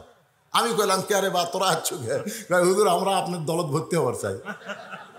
আমি কইলাম, কে রে তোরা না হিন্দু? হিন্দু হলে কি হবে হুজুর, আমরা ওই মার্কাত মারবো। আচ্ছা ঠিক আছে, তা বাড়ি যা। সুবহানাল্লাহ। জনগণ এখনই বুঝবার পারতেছে। কথা বলেন ঠিক কিনা? কথা বলেন, একটু মনোযোগ দিয়ে কথাগুলো শুনবেন। ওমর ফারুক চোখের পানি বের করে বলতেছে, মা কি দুঃখ তোমার মনে? আজকে 6 দিন হলে তুমি আমাকে খুঁজতেছো, অবশ্যই তোমার ভিতরে দুঃখ আছে। এই দুঃখটা কি মা, তুমি একটু আমারে বলো। মেয়েটা বলতেছে, আমির আল মুমিনিন, আমার জীবনের সবচাইতে বড় দুঃখ হলো আমি 6 বছর বয়সে ঈমান গ্রহণ করছি। 6 বছর বয়সে ঈমান গ্রহণ করেছি। শুধু ঈমান গ্রহণ করার অপরাধে আমাকে 12 বছর জালেমের জেলখানায় বন্দি জীবন কাটাতে হয়েছে। একটু খেয়াল করবেন। এ বাবা, এই খেয়াল করা শোনা লাগবে রে। আমি 6 বছর বয়সে ঈমানের কলেমা পড়েছি তা কিন্তু না। মেয়েটা বলতেছে গ্রহণ করেছি। আল্লাহর নবী বললেন, ঈমান গ্রহণ করতে গেলে তিনটা বিষয় তোমাকে খেয়াল করা লাগবে। এক নম্বর বিষয় হলো ইকরার বিল লিসান, দুই নম্বর বিষয় হলো তাসদিক বিল জানান, তিন নম্বর বিষয় হলো আমল বিল আরকান, এরই নাম হলো ঈমান। উকিল এসে রাত 9:30টায় মীর কাসেম আলীকে বলতেছে, মীর কাসেম আলী নাম শুনছেন? যে রাত 9:30টায় এসে বলতেছে, স্যার আপনার তো 12টার ফাঁসি হবে আজকেই। তো মীর কাসেম আলী মুসকি মুসকি হাসে আর কয়, এখনো 2.5 ঘন্টা। এখনো কত ঘন্টা? উকিলকে বলতেছে, ভাই 2.5 ঘন্টা তখন টাইম আছে, আমি 2 ঘন্টা একটু ঘুম পারবো। উকিল কয়, কে মাথা ঠিক আছে, 12টার সময় তার ফাঁসি হবি, তাই বলে 2 ঘন্টা ঘুম পারবি? উকিল মনে করছে ফাঁসির কথা মনে করে পাগলা হয়ে গেছে। উকিল মন খারাপ করে বার হয়ে গেছে। 2 ঘন্টা পর ঘরের মধ্যে ঢুকে দেখে, সেলের মধ্যে ঢুকে দেখে লাখ ডাকে,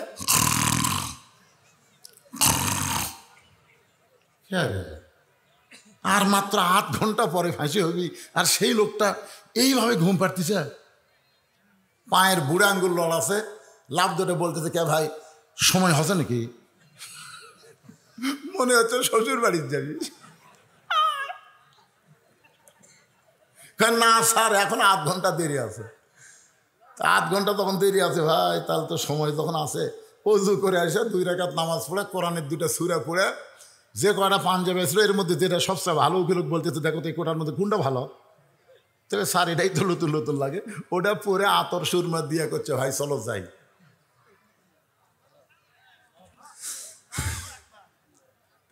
উকিল কান্দে, আর সহ্য করতে পারে না। আপনি হাসি মুখে রওনা দিচ্ছেন, আপনার ফাঁসি হবে। মীর কাসেম আলী মুস্কি মুস্কি হাসি আর বলে, ঘুমের মধ্যে আল্লাহ আমার ফয়সালা দিয়ে দিছে। তুমি বলতেছো আমার ফাঁসি হবে, আমাকে অন্যায়ভাবে ফাঁসি দেওয়া হচ্ছে। আল্লাহ পাক আমাকে জানাই দিয়েছে, কাসেম আলী আয়, আমি আল্লাহ তোর জন্য 8টা জান্নাতের দরজা খুলে রেখেছি, তুই মরবি না রে। ওয়ালা তাকুলু লিমান ইয়ুকতালু ফি সাবিলিল্লাহি আমওয়াতুন বাল আহইয়াউ ওয়ালাকিন লা।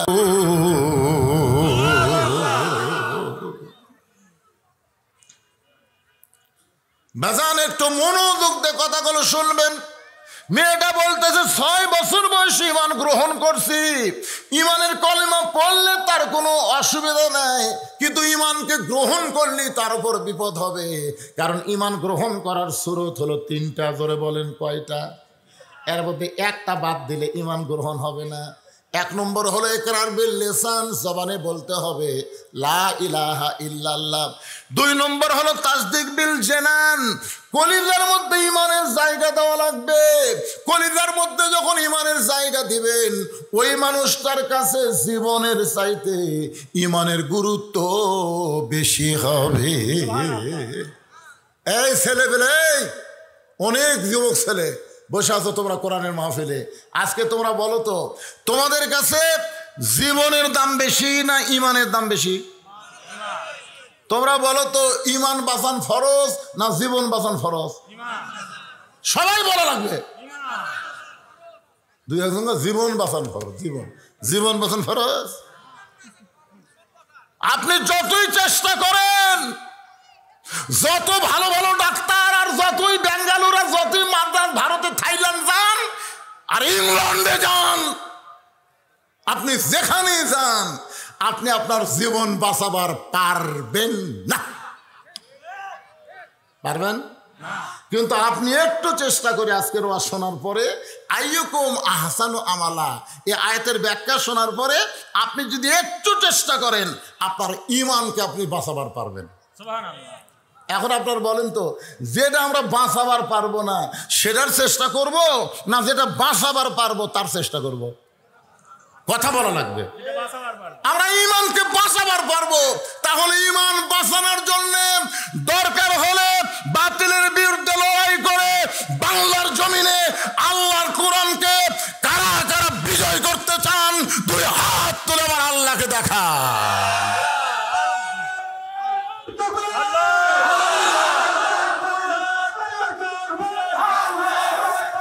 নামান, হাত।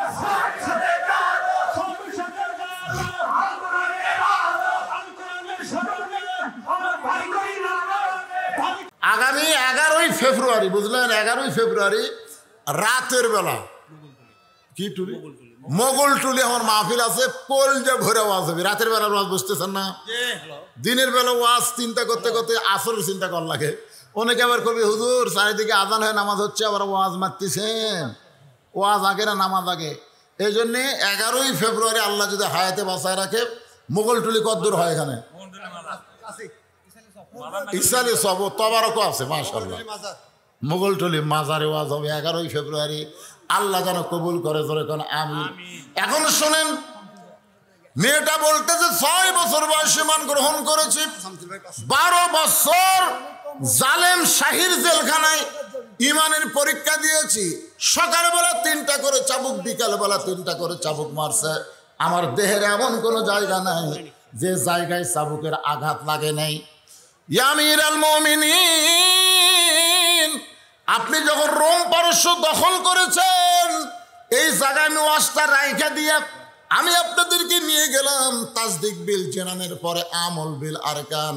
আমল বিল আরকানের যত আমল ইমান রক্ষা করার জন্যে 1 নম্বর হলো নামাজ। রাসূল বলেছে লা সালাতা লা ঈমানা, যার নামাজ নাই তার ঈমান নাই। কারা কারা জোহরের নামাজ পড়েননি, জুম্মার নামাজ পড়েননি, আবার ওয়াশেল আসরের নামাজ পড়বেন না? একটু চিন্তা করে দেখেন। লা সালাতা লা ঈমানা, যার নামাজ নাই তার ঈমান নাই। বাইনাল আবদি ওয়াল কুফরি তারকুস সালাত, বান্দা কাফের মধ্যে পৃথক করার জিনিসটার নাম হলো নামাজ। পুরুষের জন্য 1 নম্বর নেক আমল হলো নামাজ। ঈমান রক্ষা করার জন্য মহিলাদের জন্য 1 নম্বর নেক আমল হলো পর্দা। আমার মায়েরা যারা পর্দার অন্তর আছেন, মা, আপনাদের জন্য 5টা মিনিট আমি একটু ওয়াজ করে মোনাজাত করব, একটু মনোযোগ দিয়ে শোনেন। গভীর রাত্রে ফাতেমা হযরত আলীর বুকের মধ্যে মাথা লুকায় কাঁদতেছে। আলী বলে, ফাতেমা হঠাৎ কান্দার কারণ কি? তোমার শরীর কি খারাপ করছে নাকি? ফাতেমা বলে, স্বামী গো, আমার কান্নার কারণ হলো আল্লাহ তাআলা আমার দোয়া কবুল করছে। আলী মুস্কি মুস্কি হাসে আর বলে, পাগলি কয় কি? আল্লাহ দোয়া কবুল করছে, আনন্দের কথা। ফাতেমা বলে, স্বামী কি দোয়া আল্লাহ কবুল করছে, আপনি কি শুনবেন না? আলী বলে, ফাতেমা কি দোয়া করছো সেটা কবুল করলো। ফাতেমা বলে, আল্লাহ তাআলা পর্দার মধ্যে আমার মৃত্যু দিবে, এই দোয়া আল্লাহ কবুল করছে। আলী বলে, ফাতেমা সারা জীবন তুমি পর্দার মধ্যে থাকলে পর্দার মধ্যেই তোমার মৃত্যু হবে, এইটা খুশি হওয়ার কথা, কান্দো কেন? ফাতেমা বলে, স্বামী গো, আমার মৃত্যু কবে হবে এইটাকে আপনি শুনবেন না? আলী বলে, ফাতেমা কে কখন মরবে এটা দুনিয়ার কোনো মানুষ বলতে পারে না। ফাতেমা বলতেছে, আল্লাহ পাক আমাকে জানাইছে আজকে গভীর রাত্রে ফাতেমার মৃত্যু হবে। যেই মাত্র কইছে গভীর রাত্রে ফাতেমার মৃত্যু হবে, গাছের গোড়া কাটলে গাছটা যেমন পড়ে যায়, হযরত আলী তেমনি পড়ে গেলেন ঘরের মাজায়। মা ফাতেমা মুস্কি মুস্কি হেসে স্বামীর মাথাটা উড়াতে নিয়ে কপালে একটা চুমা দিয়ে বললেন, স্বামী গো, এমন করে আপনি কাঁদবেন না, কারণ আসলে যাইতে হবে। সবচাইতে সুন্দর আমল হলো লা তামুতুন্না ইল্লা ওয়া আনতুম মুসলিমুন। তোমরা মুসলমান না হয়ে মরিও না। মুসলমান হয়ে যদি আমরা মরতে চাই তাহলে মানুষের আইনের উপরে মরলে হবে না, মানুষের সংবিধানের উপরে মরলে হবে না, আমার আল্লাহর কোরআনের আইনের উপরে মৃত্যুবরণ করা লাগবে। ধরে কোন ঠিক কি না? 1 নম্বর আইন হলো মেয়েদের জন্য করোনা ফি বুয়ুতিকুন্না ওয়ালা তাবাররুজনা তাবাররুজাল জাহিলিয়াতিল উলা।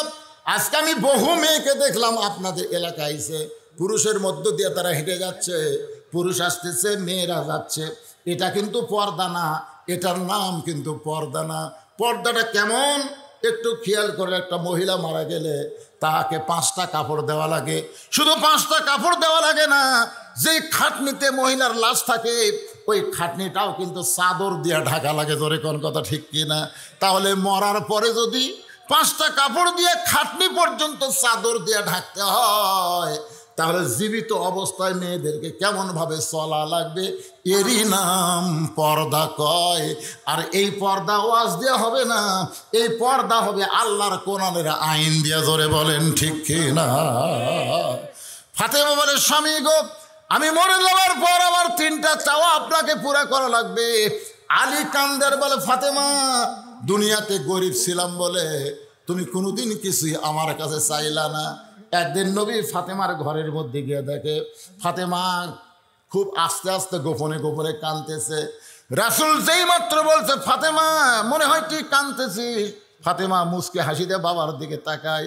নবী তাকায় দেখে ফাতেমার চোখের তলে কালিমার দাগ পড়ে গেছে। রাসূল বলে, ফাতেমা তুই কি চোখের নিচে সুরমা দিয়েছিস মা? তোরে খুব ভালো লাগতেছে। ফাতেমা কান্দের বলে, বাবা এমন একটা গরিবের সঙ্গে আমারে বিয়ে দিছে, আমার ঘরে আজকে 3 দিন হলে খাবার নাই, না খাই আমার চোখের তলে কালিমা দাগ পড়ে গেছে। সঙ্গে সঙ্গে রাসূল বলে, ফাতেমা দুনিয়ার বহু ধনী ধনী যুবক তোকে বিয়ে করবার চাইছিল মা, আমি একটা ধনীর সঙ্গে তোর বিয়ে দিবার চাইছিলাম, কিন্তু আল্লাহ ঘটকালি করে এই গরিব বাড়ির সঙ্গে তোর বিয়ে হলো, আমার করার কিছুই নাই। সঙ্গে সঙ্গে ফাতেমা মুচকি হাসিদা বলে, বাবা এই কথা আপনি কেন গোপন করেছেন? আল্লাহ ঘটকালি করে যদি আলীর সঙ্গে আমার বিয়ে হয়, দরকার হলে না খাইয়া মরে যাব, তারপরে স্বামীর নামে আমার কোনো কমপ্লেন নয়। জোরে কোন সুবহানাল্লাহ। আলী বলতেছে, ফাতেমা গরিব ছিলাম বলে কিছুই চাইলা না, আজকে রাত্রে মৃত্যুবরণ করবা, তুমি কি চাইবা ফাতেমা? বলে 1 নম্বর চাওয়া হলো রাতের অন্ধকারেই আমাকে দাফন করা লাগবে, দিনের বেলা কবর দিলে আমার পর্দার খেলাফ হবে। আমার 2 নম্বর চাওয়া হলো আমার কোনো জানাজার ব্যবস্থা করবেন না। আমার 3 নম্বর চাওয়া হলো আমার লাশটা কিন্তু খাটনিতে তুলবেন না। আমার জানাজা করলে কি হবে, লক্ষ লক্ষ মানুষ যদি বলে ফাতেমা ভালো, আর আপনি যদি বলেন ভালো না, ফাতেমার 1 তিল পরিমাণ লাভ হবে না। দুনিয়ার সমস্ত মানুষ যদি বলে ফাতেমা খারাপ, আর আপনি যদি বলেন আমার ফাতেমা ভালো, স্বামীর মুখের সার্টিফিকেটে আল্লাহ ফাতেমার জন্য 8টা জান্নাতের দরজা খুলে দিল। আমার লাশটা কান্দে নিবে 4 জন। আমি হিসাব করে দেখলাম আমার বাবা যদি দুনিয়াতে থাকতো, মরা মেয়ের লাশের খাটনি বাবা কান্দে নিবার পারত। আমার হাসান হোসেন যদি বড় হইতো, মায়ের লাশের খাটনি কান্দে নিবার পারত। কিন্তু 6 মাস আগে আমার বাবা দুনিয়া থেকে বিদায় নিয়েছে। আমার হাসান হোসেন এত ছোট, এরা তো খাটনি কান্দে নিবার পারবে না। আপনি শুধু আমার লাশটা কান্দে করে নিয়ে ওই জান্নাতুল বাকির পূর্ব কোনায় সবুজ রঙের একটা বাতি জ্বলতেছে, ওই বাতি বরাবর আমাকে একটু দাফন করে দিবে।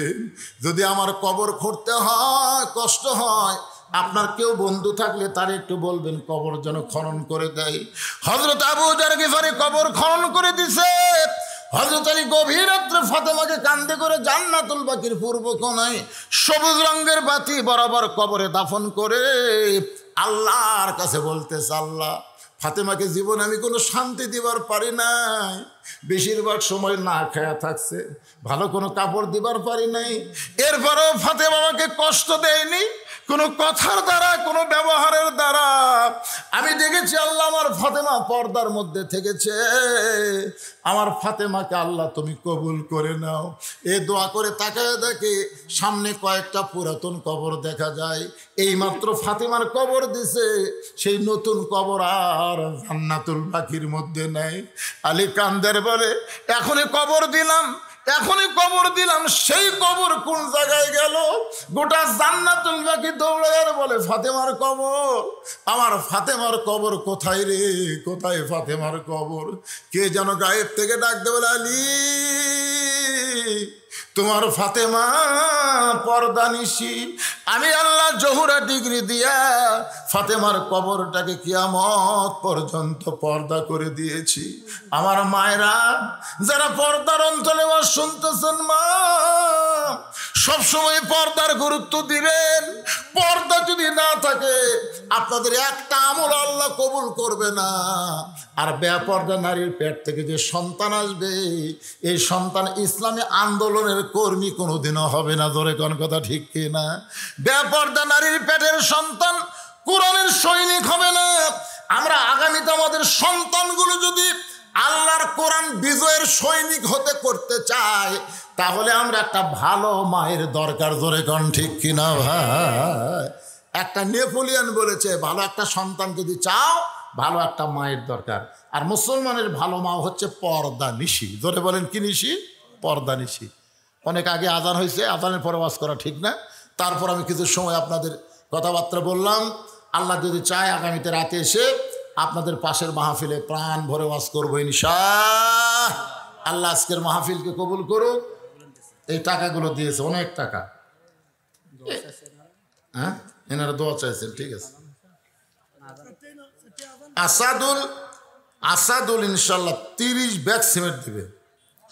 আব্দুল আজিজ বাবু 20 ব্যাগ সিমেন্ট। মোসাম্মদ শিল্পী বেগম 1000 টাকা। আলহাজ জাহিদুল ইসলাম কত দিচ্ছে? শূন্য একটা বেশি পড়ছে রে। 10,000 টাকা। ফারুক প্রধান অতিথি 10,000 টাকা। অধ্যাপক আমিনুল ইসলাম 5,000 টাকা। এটা কি সব নগদ না বাকি? এটা সব নগদ। মাশাআল্লাহ। মিস্টার সাহেব 10 বস্তা সিমেন্ট দান করবে আল্লাহর ঘর। আল্লাহ। আর আপনারা সবাই মনে রাখবেন যে হেলিকপ্টার কিন্তু মসজিদের টাকা দেয় না। আবার হেলিকপ্টার নিয়েছে মসজিদ টাকা দিলে ব্যাগের আছে কি হবে? এটা আসলে আল্লাহর এক বান্দা নিয়ত করছিল, তার ব্যক্তিগত টাকা দিয়ে তিনি নিয়েছেন। কথাটা বুঝলেন? কোনো টেনশন করা লাগবে না। যেগুলো মসজিদ ভাঙ্গার টাকা দিয়ে হেলিকপ্টার দিয়ে হুজুর আনছে কেন, এটা আলাদা হয়ে একজনের শখ হয়েছিল, মানে হাউস করছিল, উনিও চড়িয়েছে, ওনার সাথে আরো 2 জন চড়িয়েছে। মাঝখানতে আমাকে ওনার মাকেও পর্যন্ত উনি চড়াইছেন। উনি সেই রকম একজন সুখী শখের মানুষ। আল্লাহ তাকে কবুল করুক। সকলে বলে আমিন। আস্তাগফিরুল্লাহ রাব্বি মিন কুল্লি জামবি ওয়া আতুবু ইলাইহি। আস্তাগফিরুল্লাহ রাব্বি মিন কুল্লি জামবি ওয়া আতুবু ইলাইহি। পঞ্চগড় থেকে একটা মেয়ে 500 টাকা দান করছে। এইবারে পাওয়া গেছে। মাশাআল্লাহ। আল্লাহ এই ভালো কাজে তার শখকে আল্লাহ জান্নাতের জন্য কবুল করুক। করে কোন আমিন। আল্লাহ যেন কামায় আরো বেশি বরকত দেয়, আরো ভালো কাজে যেন খরচ করতে পারে। আল্লাহ যেন তৌফিক দান করে। ইসলামী আন্দোলনের কর্মী হিসাবে আল্লাহ যেন কবুল করে। জোরে খান আল্লাহুম্মা আমিন। মাশাআল্লাহ মাশাআল্লাহ। ভাইজান দোয়া করে দিলাম। আল্লাহুম্মা আমিন। আল্লাহুম্মা আনতাস সালাম ওয়া মিনকাস সালাম তাবারাকতা ইয়া যাল জালালি ওয়াল ইকরাম। আল্লাহ দিনের বেলা কত কাজ কাম ছিল তোমার বান্দা বান্দির বাড়িতে, মাঠে ময়দানে সমস্ত কাজ কামকে বাদ দিয়ে আল্লাহ তোমার কোরআনকে মহব্বত করে আজকের এই জান্নাতের বাগানে বসে বসে কোরআন হাদিস আলোচনা শোনার শেষে আমি গুনাহগারের সঙ্গে রহমতের দরজায় ফকির হয়ে দোকানা হাত তুলেছি। আল্লাহ মেহেরবানি করে আজকের মাহফিল আমাদের সকলের হেদায়েতের জন্যে, নাজাতের জন্যে, জান্নাতের জন্যে কবুল করো। এই মাহফিলের শুরু থেকে শেষ পর্যন্ত যতটুকু আলোচনা হয়েছে আল্লাহ, এর মধ্যে যদি ত্রুটি হয়, ভুল হয়, মাফ করে দাও। এর যা হাদিয়া মঞ্জুর করো। সোনার মদিনায় নবী পাকেরাও যা মুবারকে আল্লাহ কবুল করে নাও। তামাম আম্বিয়ায়ে কেরাম, আসহাবে কেরাম, তাবিঈন কেরাম, তাবা তাবিঈন কেরাম, তামাম পৃথিবীর মাটির নিচে যত মুমিন মুমিনাত শুয়ে আছে আল্লাহ সকলের আরওয়াহ পরে হাদিয়া কবুল করো। আল্লাহ আমরা যারা হাত তুলেছি আমাদের জনম দুঃখনী মা বাবা যাদের কবরে চলে গেছে আল্লাহ মেহেরবানি করে মা বাবার কবর জান্নাতের টুকরা বানিয়ে দাও। আমাদের দাদা দাদি নানা নানি আত্মীয় স্বজন শ্বশুর শাশুড়ি যাদের কবরে গেছে আল্লাহ কবরবাসীদের আল্লাহ তুমি মাফ করে দাও। আল্লাহ তোমার যেই বান্দা নাম হলো আসাদুল ইসলাম, আল্লাহ এত বড় ত্যাগ স্বীকার করে আজকে এই জান্নাতের বাগানে বক্তাকে আনার জন্য কত হাজার টাকা খরচ করেছে আল্লাহ মাবুদ মাওলা। আজকে যারা কষ্ট করে মেহনত করে এই জান্নাতের বাগান লাগাইছে আর যারা মহব্বতে নগদে বাকিতে মসজিদে দান করেছে আল্লাহ সবগুলো জান্নাতের বিনিময় হিসাবে কবুল করে নাও। আল্লাহ আজকের মাহফিলের সম্মানিত সভাপতিকে আল্লাহ তুমি কবুল করো। আজকের মাহফিলের প্রধান অতিথিকে কবুল করো, বিশেষ অতিথি কবুল করো। আমার বিশেষ অতিথি আমার প্রাণের ভাই আব্দুল মান্নানকে আল্লাহ তুমি কবুল করো। আই আল্লাহ তাআলা আমার মা বোনদেরকে কবুল করো। পর্দার অন্তরালে বসে বসে আসুন লাবিদা সালিহা পদ্মানিশি কবুল করে মা ফাতেমার চরিত্র দিয়ে দিও আল্লাহ। আমাদের মধ্যে আমরা যারা অসুস্থ আছি আল্লাহ সুস্থতার নিয়ামত দান করে দাও আল্লাহ। বাংলাদেশের সাবেক 3 বারের প্রধানমন্ত্রী অসুস্থ অবস্থায় বিদেশে ছেলের কাছে লন্ডনে আছে, আমরা প্রাণ ভরে দোয়া করি তাকে পুরাপুরি সুস্থতা দান করে দিও। আয় আল্লাহ তাআলা, আল্লাহ ভারতের ষড়যন্ত্র থেকে আমাদের বাংলাদেশকে আল্লাহ তুমি হেফাজত করো আল্লাহ। ফিলিস্তিনের মুসলমানকে আল্লাহ বাইতুল মুকাদ্দাস তুমি দিয়া দাও আল্লাহ। ইহুদি শয়তানদেরকে পৃথিবীর মানচিত্র থেকে আল্লাহ তুমি ধ্বংস করে দাও আল্লাহ। আবুল আহাবকে তুমি ধ্বংসের কথা বলেছ, আমরাও দোয়া করি যারা তোমার ইসলামকে নিয়ে ঠাট্টা করে মস্করা করে তাদের হেদায়েত দাও, না হয় ধ্বংস করে দাও আল্লাহ। আমার বাংলাদেশের প্রতি খাস রহমত করো, খাস করে এই ঘোড়ামারা উত্তরপাড়া জামি মসজিদকে আল্লাহ কিয়ামত পর্যন্ত কবুল করো। এই মসজিদের সভাপতি, সেক্রেটারি, কেশিয়ার, ইমাম, মুয়াজ্জিন, খতিব, মুসল্লি আল্লাহ সকলকে তুমি কবুল করো আল্লাহ। আবার দোয়া করি এত বড় কষ্ট করে মেহনত করে এই জান্নাতের বাগান যারা লাগাইছে আল্লাহ তাদের সকলকে আল্লাহ তুমি জান্নাতি কবুল করো। খাস করে আমার আসাদুলকে আল্লাহ তুমি কবুল করো আল্লাহ। আল্লাহ কে কোন নিয়ত করে হাত তুলেছে সকলের নেক নিয়ত নেক কবুল করে। মৃত্যুর সময় আমাদের জবানে জারি করে দিও লা ইলাহা ইল্লাল্লাহু মুহাম্মাদুর রাসূলুল্লাহ সাল্লাল্লাহু আলাইহি সাল্লাম। আসসালামু আলাইকুম ওয়া রাহমাতুল্লাহি ওয়া বারাকাতুহু।